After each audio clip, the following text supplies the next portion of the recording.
Ok, seguimos. Entonces seguimos. Vamos con espirometría simple. La espirometría simple es la que se aplica con un pletismógrafo, que es como una cabina telefónica. Que la gráfica, la foto no me quedó muy bien, pero me costó conseguir en internet.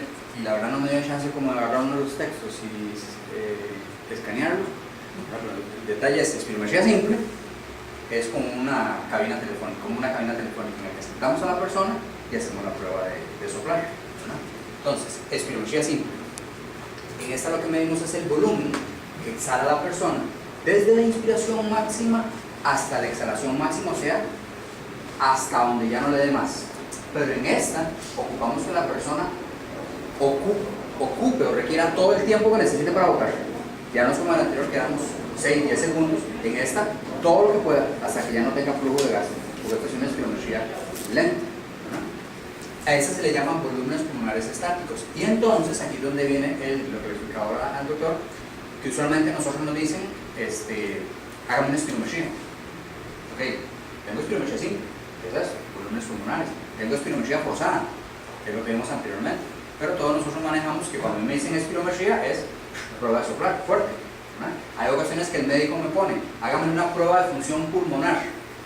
Ya yo sé que el médico requiere que yo ponga al paciente a soplar fuerte, rápido y fuerte, pero una prueba de función pulmonar es o espirometría simple, o espirometría forzada, o gases arteriales, o caminatas de minutos, o prueba de ejercicio, o calorimetría, oximetría de pulso basal por esfuerzo. ¿Okay? Entonces, lo importante es qué es lo que me está pidiendo el médico, ¿verdad?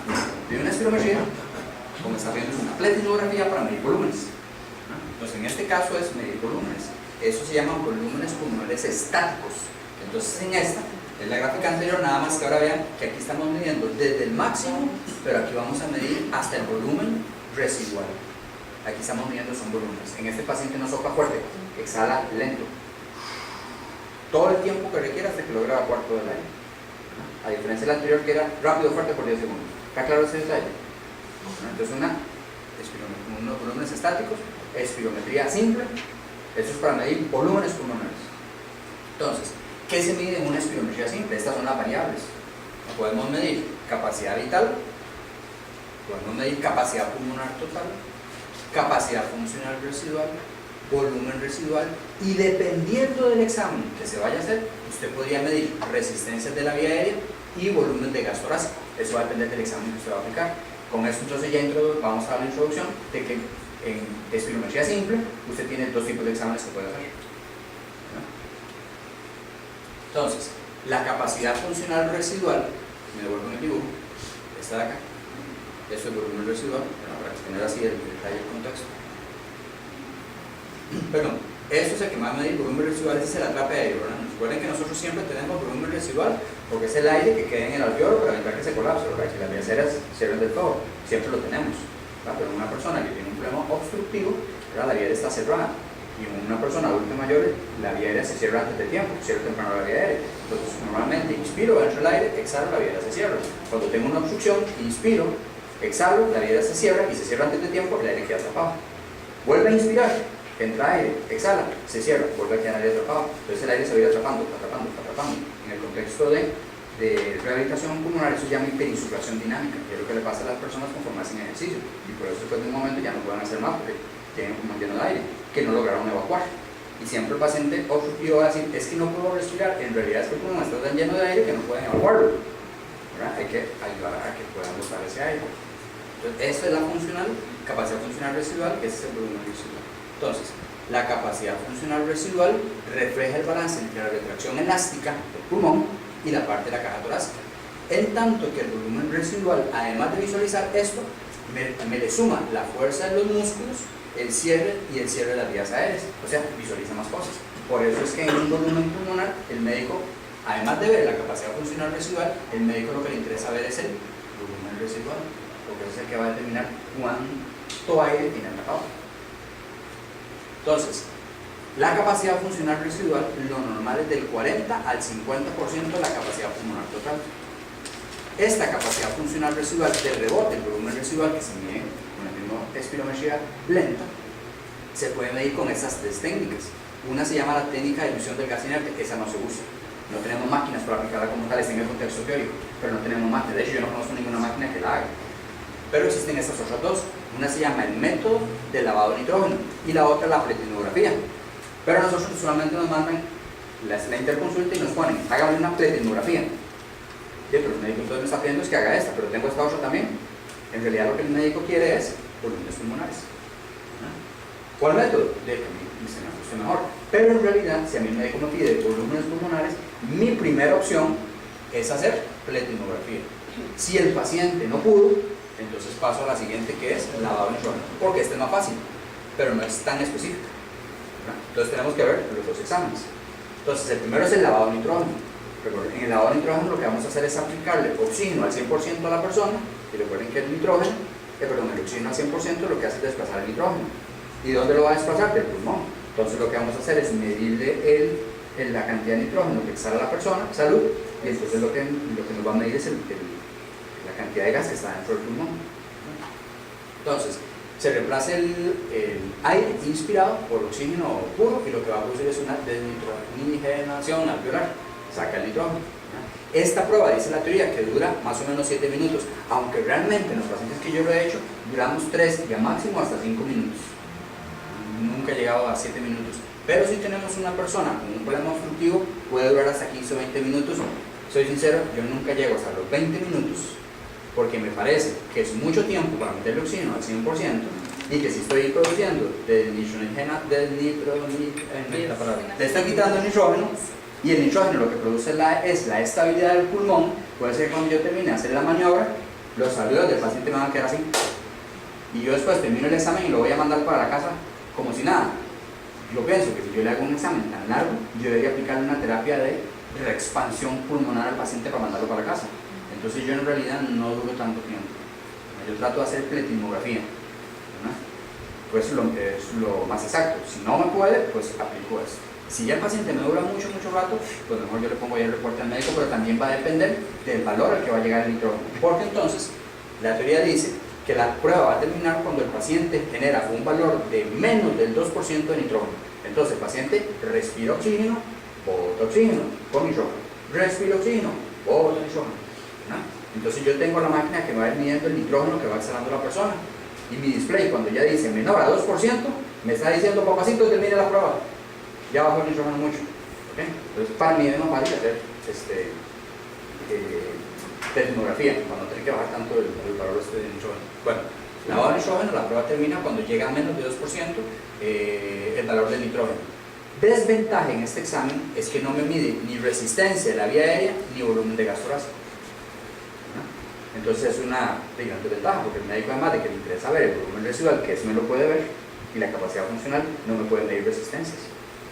Y dijimos que las espirometrías forzadas que vimos antes tienen que hacerse basal hipotrompo-dilatadora obligatoria en este momento. La pletinografía o el lavado de nitrógeno solo se hace una vez, nada más. Lavado de nitrógeno solo una vez. Pletinografía depende del operador. Si usted encuentra en la pre que el paciente tiene una resistencia en la vía aérea muy alta, porque la pletinografía sí mide resistencia en la vía aérea, y usted encuentra una resistencia muy alta, a mí sí me interesa hacer nebulización y volver a hacer la pletinografía para medir la resistencia, a ver si el paciente realmente mejora, sobre todo si hay respuesta al broncodilatador. Y hay pacientes que no tienen mucha respuesta al broncodilatador, pero la resistencia sí mejora. Entonces ahí es importante para el médico para determinar, no tuvo respuesta, pero sí mejora la resistencia en la vía aérea. Entonces es mejor para la aplicación del medicamento, eso ya depende del médico. Pero la idea es generar los diferentes exámenes. Cuando uno hace una pletinografía, no es reproducirme, ¿cuánto máximo que deberíamos hacer? Porque yo he escuchado varios números, nadie como que concuerda un número. No hay, en el escrito no está, pero la pletinografía es cansada. Yo personalmente hago dos. Yo hago una, le doy descanso al paciente, que ya se sienta cómodo, y aplico la segunda.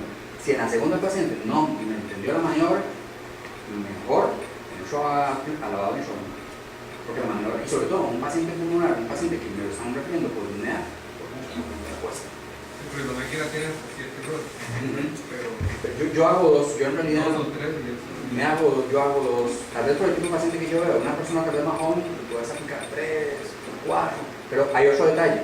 Si a mí un médico me manda un documento y me dice yo quiero ver volúmenes pulmonares, no se vale que yo reciba al paciente y le haga solo el lavado de nitrógeno. o solo la pletismografía. No, usted tiene que hacerle obligatoriamente la espirometría para luego hacer la pletismografía, porque usted ocupa los dos datos para poder comparar. No se vale hacer solo la pletismografía o el lavado. Es obligatorio hacer la espirometría basal.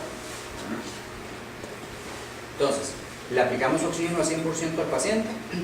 Cuando el paciente exhala, va a sacar el nitrógeno que queda en los alveolos. Entonces, el nitrógeno es el que nosotros vamos a medir. La maniobra para el lavado de nitrógeno: respiraciones normales, inspiración máxima, seguida de una expiración lenta hasta el volumen residual, y luego a respirar normal, oxígeno al 100%. Entonces, a ver, Juan, respira normal. Resulta que la máquina hay un momento en que me va a decir estabilizó los volúmenes ideales, porque si no el paciente puede hacer uno grandote, otro chiquitico, uno grandote, otro grandote. Eso no sirve. La idea es que el paciente estandarice los volúmenes ideales. Entonces, cuando el paciente estandariza los volúmenes ideales, la máquina me va a avisar: vean, ya este paciente tiene los volúmenes estables. Entonces, el paciente me va a hacer una inspiración al máximo, me va a exhalar lento hasta donde ya no pueda más. Y no es cierto que lo que quede aquí para abajo es el volumen residual, ¿cierto? Entonces la máquina, meter el oxígeno al 100%, lo que me va a medir es esto más esta parte de acá. Entonces, a partir de que yo llegue aquí, le digo al paciente: respire normal. Después de aquí, lo único que me hace el paciente es respirar normal. Resulta que cada vez que el paciente inspira, la máquina le mete oxígeno al 100%, exhala, mide el nitrógeno exhalado, inspira 100%, nitrógeno exhalado. Entonces, ahora sí, ya expliqué esa parte de ahí. Entonces, ustedes van a encontrar eso en la máquina. Y eso puede ser que venga en el reporte. Entonces, cuando el paciente ya está en esta parte de aquí, donde ya le está metiendo oxígeno al 100%, entonces, inspira, exhala. Inspira, le metió oxígeno al 100%, exhala. Vean qué va pasando con este valor de nitrógeno. Va bajando, ¿verdad? Cada una de estas áreas corresponde a volumen. Entonces la máquina va a ir determinando volumen, ¿verdad? Y entonces aquí vean dónde está el nitrógeno. Cuando ya este valor está menos de 2%, es el indicador de que la prueba terminó. Entonces ya yo termino la prueba, ¿verdad? Pero a mí me interesa que en esta maniobra la ventilación del paciente sea isocámnica, o sea que el valor de CO2 se mantenga muy estable. ¿Dónde lo veo? Aquí. Porque vean que esto es CO2, vean que en la medición de esta persona, vean el CO2 está muy establecido. ¿Qué pasa si ese CO2 está subiendo mucho? La persona le está haciendo una ventilación que me va a generar hipoventilación, me va a subir el CO2. O me está respirando demasiado fuerte, que el CO2 me va a bajar, el paciente me va a hacer una pestaña.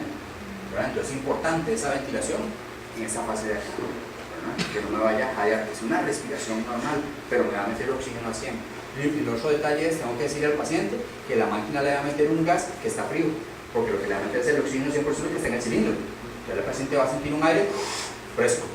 Y si usted no se lo dice, entonces el paciente, cuando está haciendo la maniobra, que ya hizo la espirometría previa, ¿cierto? Lo habíamos dicho.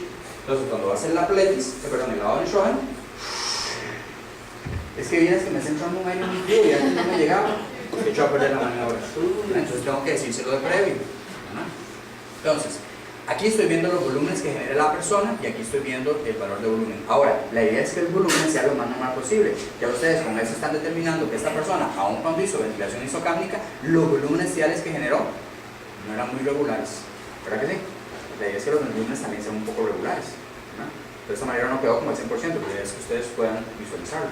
Entonces, aquí me dice cuánto es el volumen de capacidad funcional residual y cuánto es el tiempo que tomó en hacer el lavado. Esta persona duró 1.5 minutos en generar esto.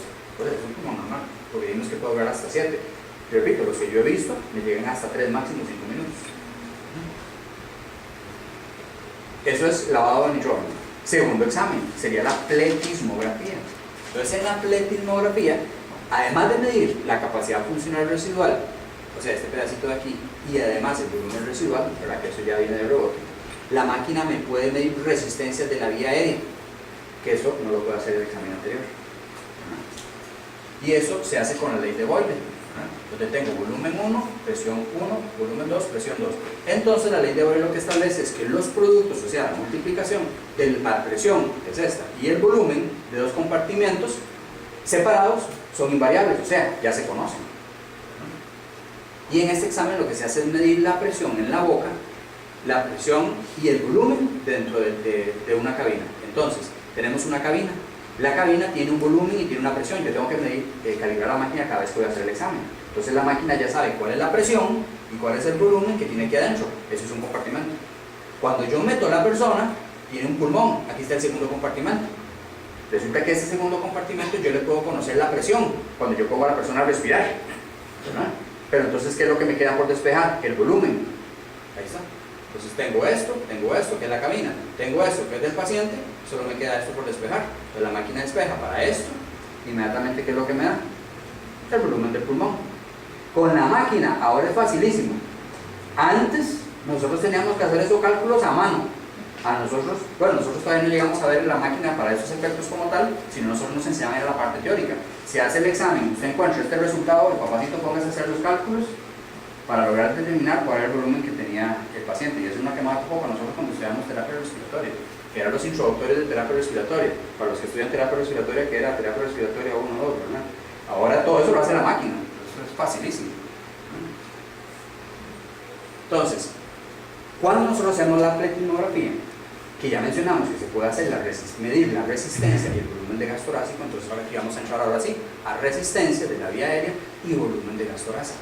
Entonces aquí tenemos, similar a lo que hemos visto antes, inspiro, exhalo, inspiro al máximo, exhalo, pero esta exhalación tiene que ser lenta, habíamos dicho, ¿verdad? Porque es una mediciones estáticas. Entonces la persona exhala todo lo que pueda y luego hace su respiración. Entonces resulta que esto es el volumen residual, esta parte de acá. Ese es el volumen de gas torácico, que eso equivale a la capacidad funcional residual, a este pedacito de acá, capacidad funcional residual, solo que en este contexto se llama volumen de gas torácico. Y tenemos la capacidad pulmonar total. Vamos bien por ahí, ¿verdad? Ya que tiene relación con la gráfica que vimos anteriormente. Pero entonces en este examen yo veo otras dos grafiquitas, que son estas que están acá, donde esta corresponde a resistencia de la vía aérea y tengo esta otra transversal que corresponde al volumen de gas torácico. Y ese volumen de gas torácico me va a representar esta parte de acá, que sería como la capacidad funcional residual. ¿Estamos? ¿No? Hay máquinas que presentan esta gráfica, hay máquinas que no, eso depende de la máquina y depende del operador si yo quiero ponerlo en el reporte o no. Pero sí es importante ponerlas para que no pueda, porque es más fácil de hacer la interpretación y de hacer un reconocimiento en el estudio. Pero hay máquinas que no lo tienen. Entonces, y ahí tenemos este detalle. Entonces, ahora sí, resistencia de la vía aérea es la presión necesaria para generar un flujo de 1 litro por segundo hacia adentro o hacia afuera. Resistencia de la vía aérea. Normalmente nosotros exhalamos normal a 0.5 litros por segundo. Eso es lo normal. La idea de la resistencia es que genere un flujo de 1 litro por segundo, ¿verdad? Y el volumen de gas torácico que de rebote va con relación a la capacidad funcional residual es la cantidad de aire que quedó en el pulmón al final de la expiración. O sea, al final de la expiración, exhaló. Aquí terminó la exhalación normal. ¿Cuánto gas quedó aquí? Volumen de gas torácico. Pero también el paciente pudo haber exhalado todo, hasta volumen residual. ¿Cuánto gas quedó? Todo esto es parte del volumen de gas torácico que mencioné anteriormente. ¿Se explica? ¿O me explico? Queda ahí como amarillo. Ok. Resistencia de la vía aérea se va a medir en la máquina contra una válvula abierta. Entonces el paciente me va a hacer la respiración y la máquina va a tener la válvula donde el paciente respira abierta. Quiere decir que el paciente puede tomar y soplar. En cambio, cuando yo mido volumen de gas torácico, la válvula tiene que estar cerrada. Entonces el paciente va a hacer la respiración y jala con una válvula cerrada. Se lo tengo que explicar al paciente, porque si no, repito, el paciente está de un momento a otro, se tapa la válvula. Vea, muchachos, es que la máquina se tapó, no me está sirviendo, se me echó a perder todo el examen. Yo tengo que explicarle al paciente que hay un momento en que la válvula se va a tapar y que él tiene que seguir respirando normal con la válvula cerrada, porque ahí lo que me está midiendo es volumen de gas torácico. Resistencia de la vía aérea, lo normal es de 0.6 a 2.4 centímetros de agua por litro por segundo. ¿Okay? Hay máquinas que lo miden en kilopascales, de hecho las que usamos acá trabajan en kilopascales, pero hay que hacer la conversión. Un kilopascal es 10.2 centímetros de agua, ¿no? Para hacer la conversión. Entonces, para medir la resistencia y el volumen de gas hay dos protocolos, eso ya parte de terapia respiratoria, pero la idea es conocerlo. Hay dos formas de medirlo. Una es con un protocolo del jadeo, que se llama el PENTI, y la idea es que la persona va a hacer esa maniobra para medir resistencia o volumen de gas torácico jadeando. Pero la idea es que el jadeo sea rápido y profundo, porque si no el paciente puede hacer esto. O el paciente va a hacer grandotes, pero con una frecuencia chiquitica. Perdón. Y si no, ¿qué es lo que ocupamos? De 60-80, o sea, Ese es el ritmo que ocupamos, ¿verdad? Pero existe otro protocolo, que es el de reposo, se llama el resting. La idea es que la persona en este haga respiraciones que sobrepasen un poquito, casi que arribita el límite normal, ¿verdad? Normal es de 12 a 20 hasta 25, entonces de 18 a 24 respiraciones por minuto. Claro, este protocolo no es tan exacto el resultado. Este protocolo es más exacto el resultado. ¿Qué es lo que nosotros preferimos? Que sea con este. Pero si a mí me sale una persona que no puede hacer este tipo de respiración, le digo que hay otro, voy a hacerlo con este. Pero yo personalmente, si el paciente no me hace una ventilación adecuada, yo no hago este, porque de hecho el volumen de gas torácico a la hora de medirlo no me va a salir bien. Yo prefiero hacer una bound show. Y eso, digamos, ya estar haciendo exámenes. Esta no es tan efectiva. Si yo se lo hago a un adulto mayor no me funciona mucho. Si yo se lo hago a una persona más joven, probablemente esta medición sí me va a resultar. El Juan, que ha hecho de otros exámenes, tiene más experiencia en una persona más joven al hacer este tipo de respiración. Sin embargo, nosotros en la parte de la respiratoria tenemos como cultura, en nuestra formación, hacer la pletismografía con jadeo. De hecho, usted puede seleccionar en la máquina qué es lo que usted quiere medir, si con jadeo o con el otro. Recomendación es jadeo, pero existen las dos. Y es importante cuando uno va a reportarlo, para el médico que vaya a hacer la interpretación, para que el médico sepa, este resultado se hizo con una respiración de jadeo o se hizo con una respiración normal, porque el resultado va a ser diferente. El médico tiene que contemplarlo, porque cuando lo va a ver, dijo, pucha, este resultado no es tan cierto. Ah, es que se hizo con jadeo. Perdón, se hizo con respiración normal, no con jadeo. Entonces, eso es importante. Entonces, aquí tenemos una gráfica normal, donde aquí tenemos exhalación y aquí inspiración. Esta es la presión dentro de la caja, dentro de la cabina. Y entonces aquí tenemos un aumento en resistencia de la vía aérea inspiratoria. Entonces vean cómo se hace panzoncita en la parte de arriba. Eso es un aumento en resistencia inspiratoria. Vean cómo se hace panzoncita para abajo. Sobre todo lo que me interesa es que la resistencia es esta gráfica que va para acá. Me devuelvo. Vean, es una para acá y la otra para acá con una X. ¿Verdad? La que estamos viendo aquí es la de este lado. ¿Qué pasa cuando tenemos un aumento en resistencia inspiratoria y exhalatoria? Ah, se hace panzoncita para los dos lados. ¿Y qué pasa cuando es un alma? Se hace panzoncita, pero no se inclina tanto, que se hace así. ¿Está claro ahí? Entonces, cuando nosotros tenemos una obstrucción, aquí está, obstrucción de la vía aérea, resulta que este es el que corresponde a resistencia de la vía aérea y este corresponde al volumen de gas torácico. Cuando estamos viendo resistencia, es esto lo que estamos viendo. Resistencia de la vía aérea, se hace panzoncito. Se ve la pancita, ¿verdad? Y entonces esta gráfica se me va a hacer hacia arriba. Y en obstrucción, esta que corresponde al volumen de gas torácico se hace para abajo. ¿Qué quiere decir? Que esta área se va a reducir. Y cuando la persona le sirve el medicamento, esta área se va a hacer más grande porque se va a abrir. Y es una forma rápida de ver si usted tiene atrape aéreo, ¿verdad? O tiene aumento de resistencia de la vía aérea. Es una forma rápida de ver, pero hay máquinas que no lo tienen. Hay otras máquinas que sí lo tienen y le tienen el reporte. Entonces, uno viendo esto, inmediatamente ya se hace la observación de que tiene el paciente. ¿Qué pasa si usted tiene una restricción? Entonces, en la restricción, el problema es en el parénquima, el pulmón está duro. Entonces, resulta que en la restricción, como el problema es restrictivo, la vía aérea no va a tener ningún problema. Entonces, este, que es el volumen de gas torácico, no va a generar ninguna modificación. Va a estar exactamente normal, ¿verdad? Pero vean que ahora estamos viendo es, para la restricción, este, que es el volumen de gas torácico, que lo que va a hacer es desplazarse hacia arriba. En obstrucción se desplazaba hacia abajo, en restricción se desplaza hacia arriba. Y esta, que es la resistencia, no genera cambio, porque el problema restrictivo no es problema de vía aérea. Entonces vean que de esta manera fácilmente usted logra determinar si es un problema de obstrucción o un problema de restricción.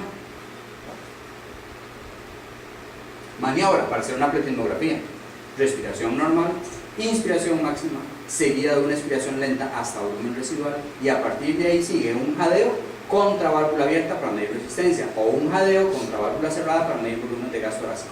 Esto lo puede modificar el terapeuta respiratorio, porque yo puedo hacer perfectamente esto primero y esto después. Eso depende del operador, ¿no? Eso depende del paciente. Inclusive, usted puede hacer toda esta maniobra y al final hacer una capacidad vital forzada, o usted puede hacer una capacidad vital forzada al inicio y luego hacer esta maniobra. Pero hacer todo eso junto es complicadísimo. Entonces yo personalmente primero hago espirometría, le dejo un momentico y yo luego hago la pletismografía. Pero usted lo puede hacer todo junto, pero se hace muy complicado, porque el paciente está metido en la cabina y hay que cerrarle la puerta y usted tiene que estar hablando con un micrófono para hacer toda esa maniobra, que es complicado. Y además de eso, cuando termina de decirle, ahora sí, respire profundo y otro suave fuerte, se hace una zambumbia. Entonces mejor una primera y otra después. Entonces esa la voy a hacer en el bicho.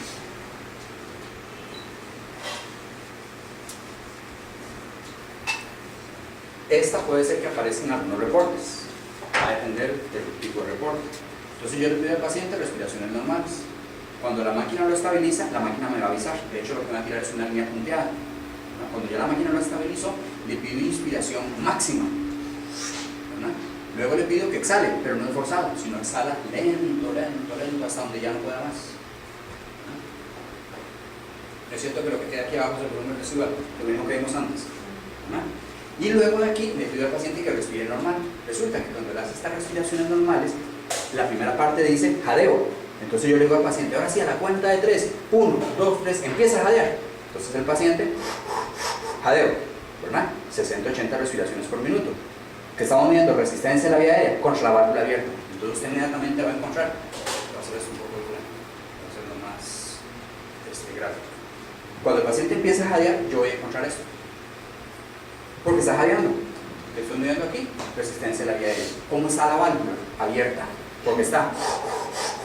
¿Estamos claros, no? Y después de ahí, la válvula se va a cerrar.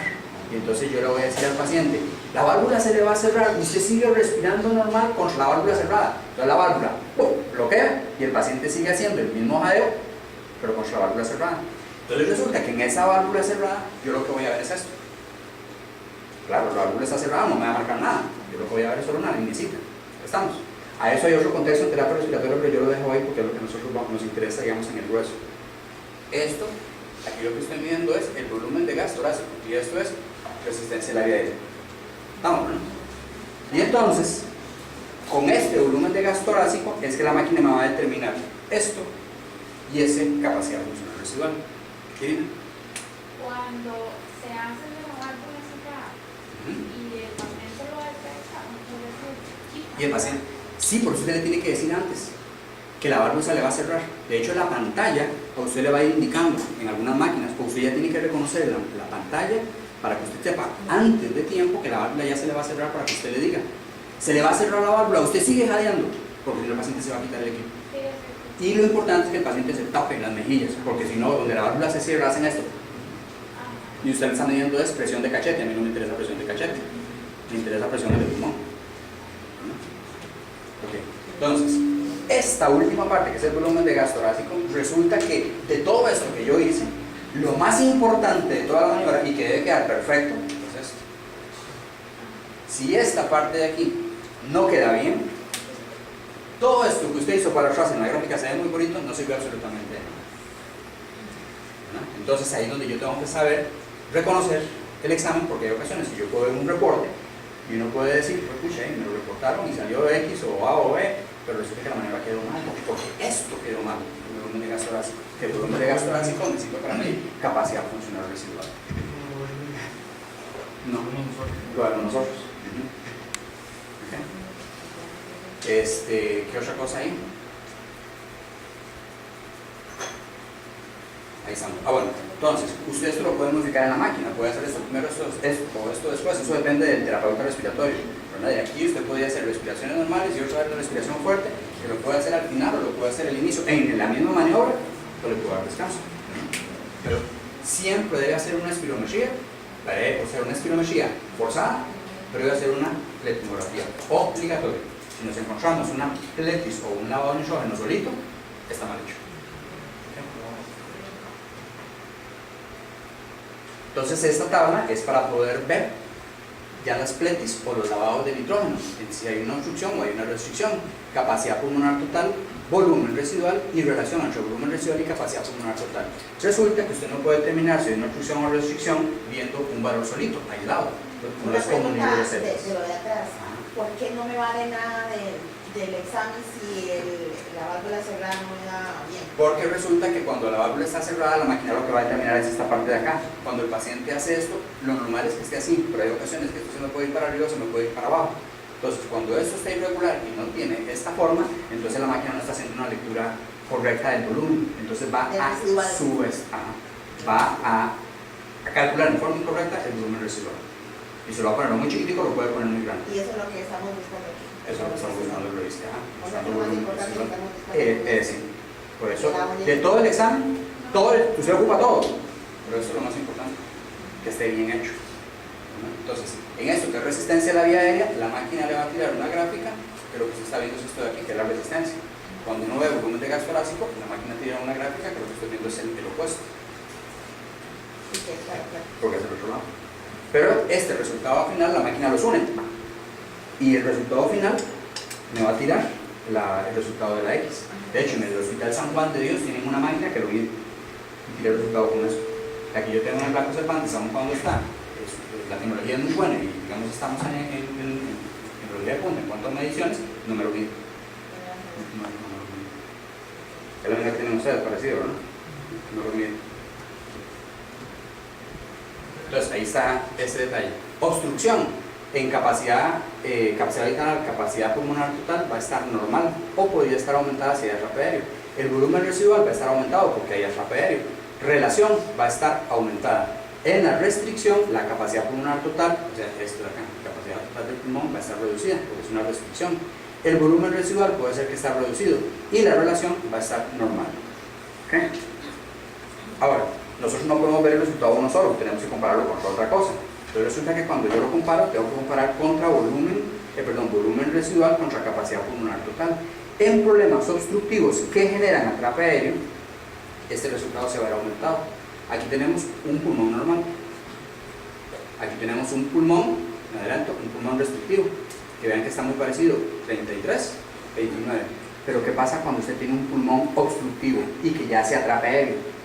Obstruye, exhala, no logra botar el aire, que empieza a reparar aire atrapado, entonces el valor vean que está más alto. Entonces yo no puedo ver un dato solito para decir tiene aire atrapado, tengo que compararlo con otra cosa, y es con la relación. Entonces, si nosotros queremos ver cuál es el grado de atrape aéreo, se determina con base en el volumen residual. Entonces aquí están las tablitas, usted se fija volumen residual, aquí están los valores del porcentaje del predicho para usted determinar si es normal, leve, moderado o severo. Y para saber si es un pulmón restrictivo, esto es para atrape, ¿verdad? Pero si usted lo que piensa es que lo que tiene es una restricción, o sea, un pulmón duro que tiene una capacidad baja, entonces usted lo que se fija es en la capacidad pulmonar total para determinar el grado entre leve, moderado o moderadamente severo. Entonces aquí están los datos del porcentaje del predicho con relación a límite inferior de normalidad. Y los datos ahora se expresan con límite inferior de normalidad porque es lo más reciente, en el contexto de prueba de función pulmonar. Bueno, ¿está claro con eso? Entonces ahí tenemos un reporte que se hizo con un lavado de nitrógeno. Entonces vean, se hace primero un espiro. Ya lo dije mal, ¿verdad? Espiro. Tenemos que decir es una espirometría forzada. Y luego se hace el lavado de nitrógeno. Entonces la máquina me va a tirar este grafiquito. Aquí la máquina me dice, este es el volumen residual. Entonces vean que esto es muy fácil de ver. Entonces la máquina que nosotros tenemos no mide esto. Hay otras máquinas que no miden este detalle, sino que lo que me mide son las X. Entonces eso va a depender de la máquina. Entonces vean que aquí la máquina me va a decir, bueno, a este paciente se le hizo un lavado de nitrógeno. Entonces vean aquí, capacidad funcional residual medido por pletismografía o capacidad funcional residual medido por nitrógeno.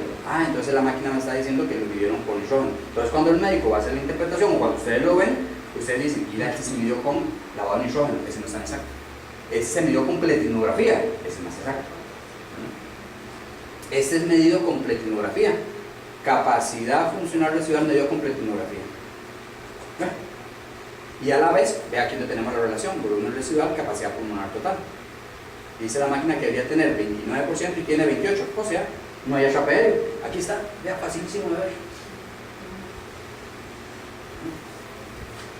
Entonces nosotros tenemos un paciente normal, donde tenemos su capacidad vital forzada o lenta, su volumen residual. Un paciente que tiene un problema restrictivo, el volumen residual va a estar reducido y la capacidad pulmonar total va a estar reducida. Eso es forma gráfica de ver la tabla que vimos antes. Si el paciente tiene atrape aéreo, el volumen residual va a estar aumentado y la capacidad pulmonar puede ser que esté reducida o normal. Y esta es la capacidad pulmonar total que va a estar normal en cantidad, ¿verdad? Pero vean que está aumentado el volumen residual. Y un paciente que tiene hiperinsuflación va a tener aumento en el volumen residual, pero además su capacidad vital va a estar aumentada. Entonces vean que la capacidad pulmonar total va a estar más alta. Eso es lo que nosotros tenemos que ver. Y esto es eso. Entonces ahí es facilísimo de ver. Pero eso va a depender de las máquinas. Pero la idea es, nosotros vamos a encontrarnos diferentes tipos de exámenes. Que nosotros pues por lo menos podamos reconocerlos en su interior. Capacidad de difusión. ¿Duda con las atletas?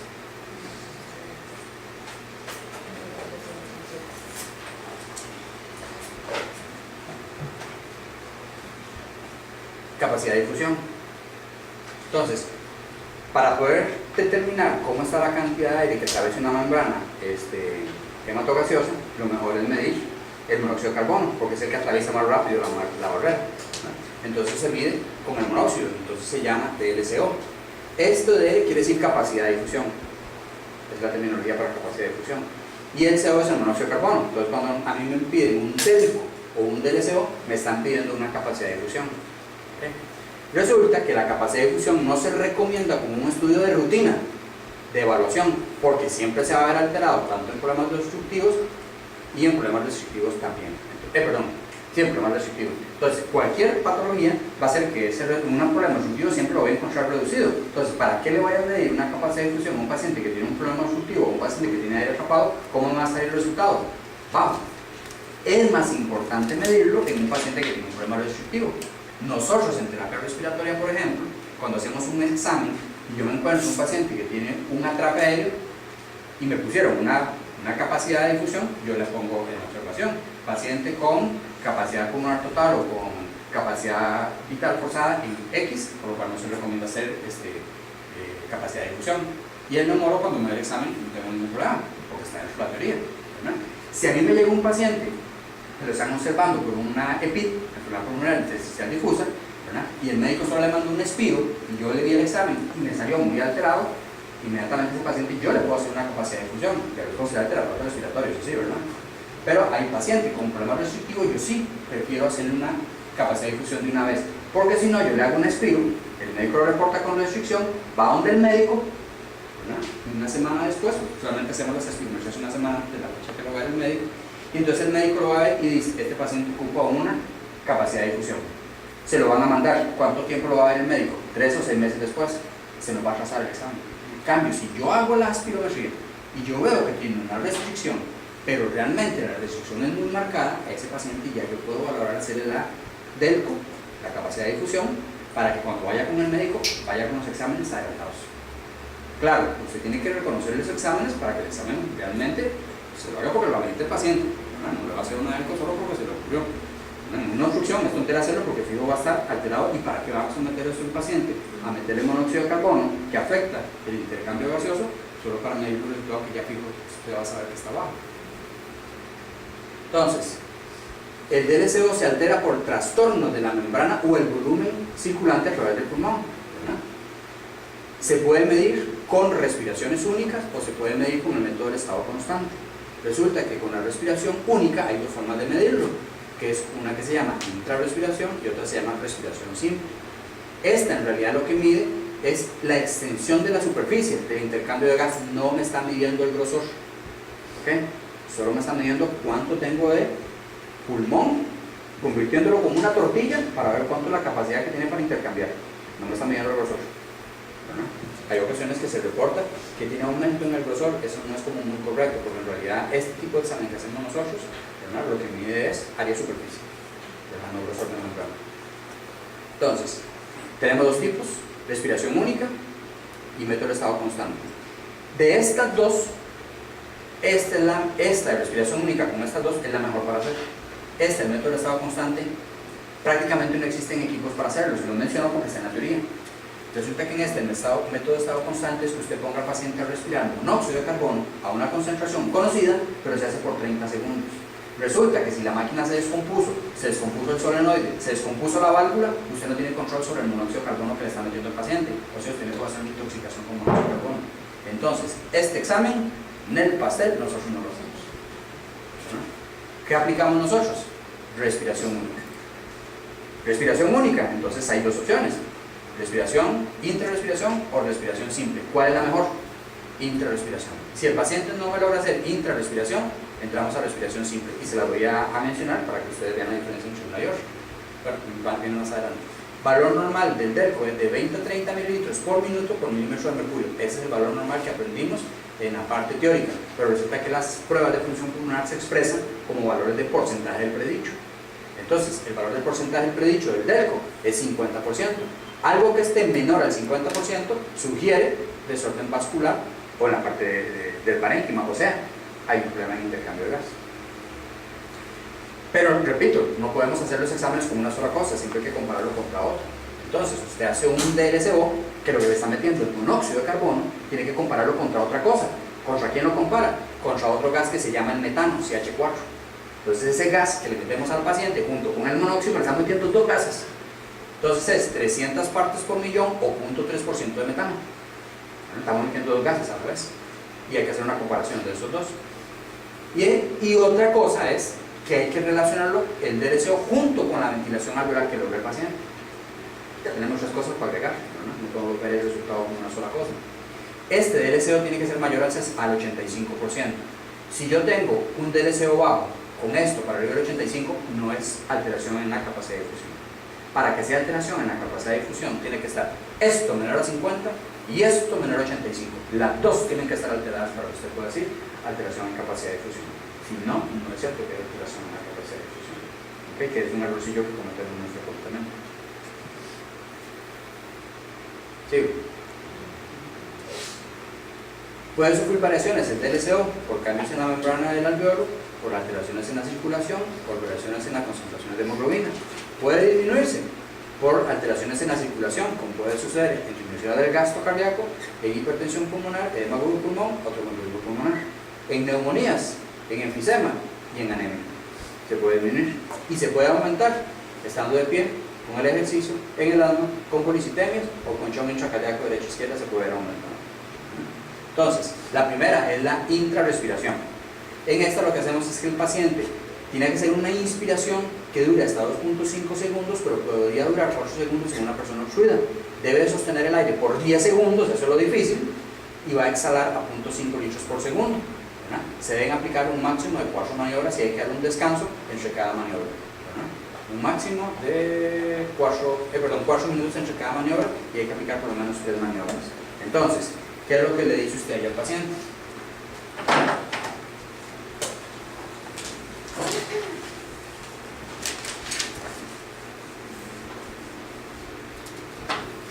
Respire normal. Respire para adentro. Bota todo el aire. Bota todo el aire. Hasta volumen residual, la misma historia de antes. Se mide a partir de volumen residual. Aquí estoy en volumen residual. A partir de ahí yo le aviso a la máquina que voy a hacer la medición y la máquina le va a meter el monóxido de carbono. Le tengo que explicar al paciente que le va a entrar un gas que está frío y que tiene un sabor que parece a ajo, perdón, que tiene un sabor parecido al ajo o a la cebolla. Si no se lo explico, a media prueba el paciente me va a decir, me entró algo con un sabor feísimo y se lo va a quitar. ¿Verdad? Y el gas es extremadamente caro. Un cilindro cuesta 339.000 colones y el cilindro es súper volátil. Y si usted el cilindro lo deja abierto hoy, se le olvidó cerrarlo, al día siguiente que usted regresa, se acabó. Y se lo cobran al terapeuta respiratorio. Nos pasa muy frecuentemente cuando llegan estudiantes, pero es responsabilidad del instructor chequear de que esté cerrado, ¿no? Entonces, cuando uno hace la maniobra, tiene que cerrar el cilindro una vez. ¿Y para cuántos exámenes aguanta? De 20 a 25. Pero cada vez que usted hace el examen, la máquina calibra, porque tiene que calibrar el espesor de flujo. Entonces, desperdicia el producto en calibrar. Y cada vez que hace la maniobra, calibra y gasta un poquitico. Más las pruebas que usted va a hacer. Entonces, el examen es muy, muy caro. Por eso no se lo podemos hacer a todo el mundo y por eso no se hace como un examen de rutina. ¿No? Entonces, en este de intra, cuando ya el paciente votó hasta aquí, yo le aviso a la máquina. Entonces, la máquina me va a meter el gas al paciente con monóxido de carbono y con metano, con dos gases a la vez.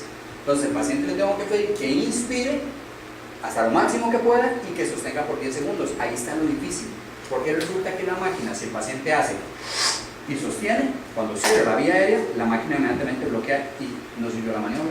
Entonces usted ya perdió producto. Tiene que volver a calibrar y además de eso usted le cargó con monóxido de carbono y tiene que repetir la maniobra. Esa maniobra es muy difícil, ¿no? Y entonces hay que explicar al paciente que tiene que jalar y que en esos 10 segundos tiene como que seguir jalando para que la vía se quede abierta, para que el gas pueda seguir entrando y que al final vaya a salir. Y es súper complicado esa maniobra. Entonces, inspira y entonces ahí es donde tenemos los 2.5 segundos y que puede llegar hasta 4 en el objetivo. Sostiene los 10 segundos y después exhala 0.5. Entonces aquí el paciente va a exhalar lento a 0.5 litros por segundo para que termine la maniobra. Y entonces resulta que aquí él no va a hacer dos gráficas, así que voy a subir. Entonces, hace una maniobra, tiene que dar 4 minutos porque tiene que evacuar el monóxido de carbono con el tronco. Ahora, consideren que el paciente hizo la maniobra y quedó incorrecta y cargó monóxido de carbono, ¿verdad? Y voy a repetirla. Yo mejor lo digo intento porque el paciente vaya. Si la máquina hizo la maniobra completa, la máquina no es tonta y la máquina inmediatamente bloquea, y si usted quiere hacer la segunda maniobra no lo va a dejar. La máquina tiene que esperarse los 4 minutos.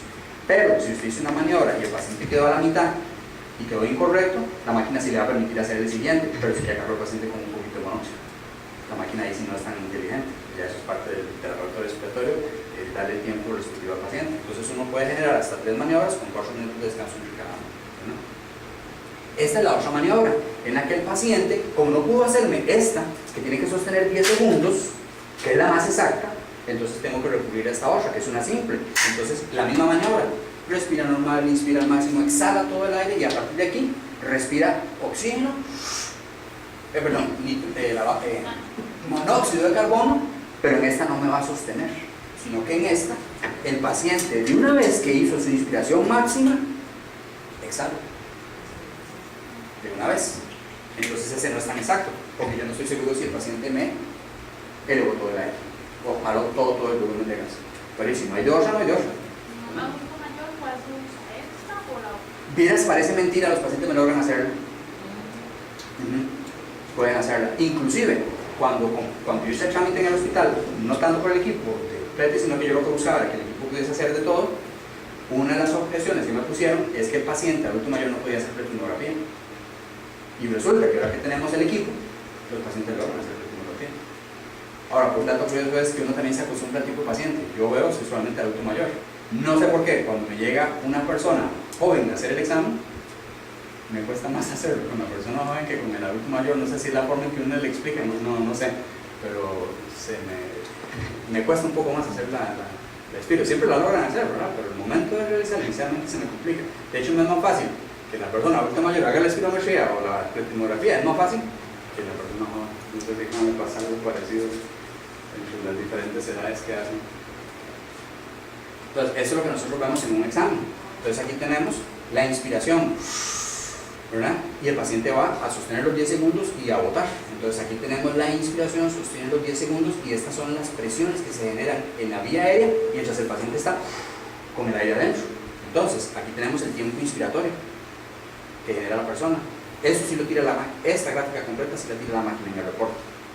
Esto de aquí corresponde al tiempo inspiratorio meseta. O sea, ¿cuánto duró? Los 10 segundos. Tiene que aguantar los 10 segundos. Si no completa los 10 segundos, no me sirve. Esto es un 90% de la capacidad vital.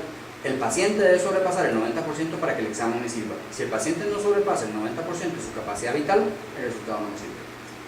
Otra cosa es, esto es el espacio muerto. Esto es la zona de transición. Esta es la meseta en el que medimos el metano y esta es donde medimos el monóxido de carbono. Vean que genera 2. ¿Dónde determina uno la maniobra? Donde genera meseta en los dos, ¿verdad? Pero eso es para hacer la comparación de las dos, para poder visualizar si realmente hay una alteración en la membrana. Ahí estamos con eso. Vamos con test de presión inspiratoria.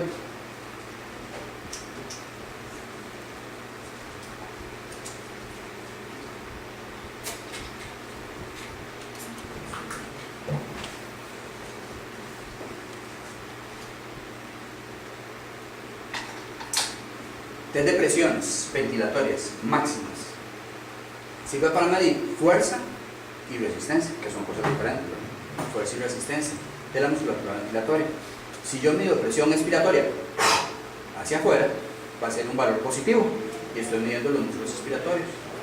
Si yo estoy midiendo la presión inspiratoria para adentro, la presión va a tener un valor negativo y lo que estoy midiendo son los músculos inspiratorios. No se hacen los dos a la vez. O mido presión inspiratoria o mido presión expiratoria. No los mido los dos a la vez. Entonces, la técnica más usada para medir las presiones y la más fácil que tiene la máquina es la que se llama la maniobra de Müller, ¿no? Que ahí estamos midiendo la presión ya sea en la nariz o en la boca. Es un sistema no invasivo. Realmente en la máquina nosotros lo estamos midiendo en la boca. Entonces el equipo se lo pone el paciente en la boca. Yo le voy a pedir o que haga su inspiración máxima o que haga la exhalación dentro del equipo. Entonces es en la boca y no es invasivo. Entonces cuando el paciente hace su presión expiratoria, ¿verdad? Va a ser un valor positivo. La máquina me tiene una línea punteada donde me está indicando cuál es el valor del predicho del paciente.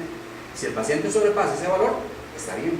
Si hace más bajo, anda bajo el promedio, ¿verdad? Y lo mismo en la presión inspiratoria, entonces va a ser negativo, para abajo. Y la máquina va a tirar una línea punteada donde me dice, este es el valor de normalidad para el paciente, ¿verdad? Repito, si se pasa, está bien. Si hace menos, está menos del normal. Entonces, ¿cómo medimos la presión inspiratoria? ¿Qué es lo que me interesa a mí medir? Es la inspiración, o sea, para arriba. Pero se debe medir desde volumen residual. Entonces yo ocupo que el paciente bote todo el aire para poder medirlo. Entonces, paciente respira normal. Le pido que respire un poquito para adentro, más del normal. No es necesario que llegue hasta arriba. Que exhale todo el aire, eso sí, que me llegue hasta volumen residual. Cuando llego al volumen residual, yo le aviso a la máquina. ¡Pum! Mírame. ¿Qué le digo al paciente? Haga inspiración fuerte. La válvula se va a cerrar para poder medir la presión que genera en vía aérea. Entonces el paciente con válvula cerrada me hace para adentro, ¿verdad? Y obviamente no va a marcar nada porque la válvula está cerrada. Ahí estoy midiendo presión inspiratoria. Cuando mido presión exhalatoria, a mí lo que me interesa medir es la fuerza con que sopla. Uno, el paciente tiene que tener los cachetes tapados, porque si no, cuando se tapa la válvula, lo que me va a entrar son cachetes y se le va a salir el aire por los lados, ¿verdad? Entonces, en esta a mí me interesa es que el paciente respire normal, inspira al máximo, aquí sí es al máximo, se tapa la válvula y a partir de ahí el paciente sopla fuerte contra la válvula cerrada. ¿Qué estoy midiendo? Exhalación. ¿Está claro, no? Ese es el de Müller, que es lo más fácil, pero no es tan exacto. Hay otra forma para medirlo exacto, que es esta. Con esta sí contamos en el laboratorio del Blanco Cervantes y contamos para hacer este tipo de maniobra. Entonces, esta es una forma invasiva, es más exacta. Usted tiene que colocarle una sonda que tiene un globito, se infla y tiene en la punta final un sensor que mide la presión. Entonces usted mide presión esofágica y puede medir presión gástrica. Entonces usted mide presión transdiafragmática. Pero también con esto usted podría medir la presión intrapleural, porque resulta que nosotros hacemos ventilación no invasiva